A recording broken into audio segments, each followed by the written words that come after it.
మళ్ళీ కాదు, మళ్ళీ ఆయన మొహం చూపిస్తాను మీకు. అది మీకు కూడా అదే అయిపోయింది.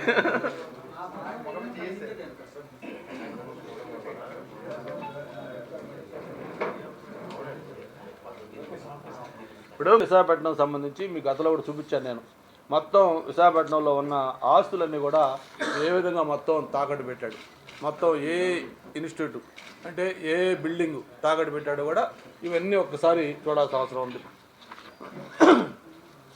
సర్క్యూట్ హౌస్, తహసీల్దార్ కార్యాలయం సీతమ్మ ధర, R&B క్వార్టర్స్ రేసవానిపాలెం, ప్రభుత్వ పాలిటెక్నిక్ కాలేజ్ కప్పరాడ, అలాగే ప్రభుత్వ ఐటీ కాలేజ్ కప్పరాడ, రైతు బజార్ గోపాలపట్నం, అలాగే డైరీ ఫామ్ చిన్నగదిలి, పట్టు పరిశ్రమల శాఖ Bakkanapalem, TCPC Bakkanapalem, police quarters Kirlampudi, ఈ బంగ్లా కిర్లంపొడి, CWD ఆఫీస్ కిర్లంపొడి, ఈ బంగ్లా కిర్లంపొడి, మొత్తం 128.7 ఎకరాలు. ఈ మొత్తం కూడా 25,000 కోట్ల పైగా భూములు తాకట్టు పెట్టి వీళ్ళకి రుణాలు తీసుకున్నారు.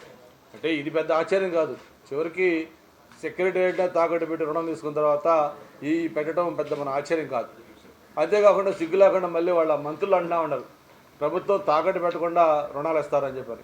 తాకట్టు పెట్టకుండా రుణాలు ఇస్తారని చెప్పట్లా, కానీ ఏది తాకట్టు పెట్టాలి, ఏది తాకట్టు పెట్టకూడదో కూడా ఆలోచించే జ్ఞానం ఈ మంత్రులకు కానీ ముఖ్యమంత్రి కానీ ఉన్నట్లా.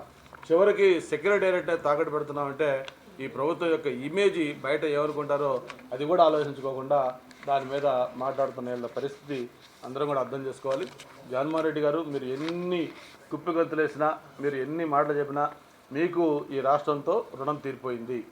మీకు రేపు జరిగే ఎన్నికల్లో తెలుగుదేశం పార్టీ జనసేన కాంబినేషన్లో ప్రజలు మీకు పర్మనెంట్గా బై బై చెప్పే రోజు రాబోతా ఉంది. మిమ్మల్ని ఈ రాష్ట్రంలో మళ్ళీ మీరు గెలిచేది లేదు, ముఖ్యమంత్రిగా ప్రమాణ స్వీకారం ఎక్కడా చేసేది లేదు. మళ్ళీ మీరు ఏదైతే మీ ప్యాలెస్లో, తాడేపల్లి ప్యాలెస్సా, లేకపోతే బెంగళూరు ప్యాలెస్సా, లేకపోతే లోటస్ పాండ్లోనో మీరు ఆ ఫ్యాన్ కింద ఆ టీ గ్లాస్లో తాగుతూ మీరు రిలాక్స్ చేసే రోజు త్వరలోనే ఉందని చెప్పని కూడా తెలియజేసుకుంటూ, మీరు ఎన్ని ఇటువంటి విజన్ డాక్యుమెంట్ రిలీజ్ చేసినా, ఎన్ని కబుర్లు చెప్పినా కూడా విశాఖ ప్రజలైతే మిమ్మల్ని విశ్వసించరు.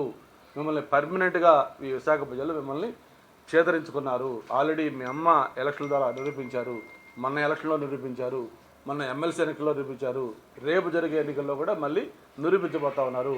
విశాఖ జిల్లాలో ఒక్కటంటే ఒక్క సీటు కూడా మీకు ఈ ప్రజలు ఎవరని కూడా ఈ సందర్భంగా ఘంటాపథంగా తెలియజేస్తా ఉన్నాం.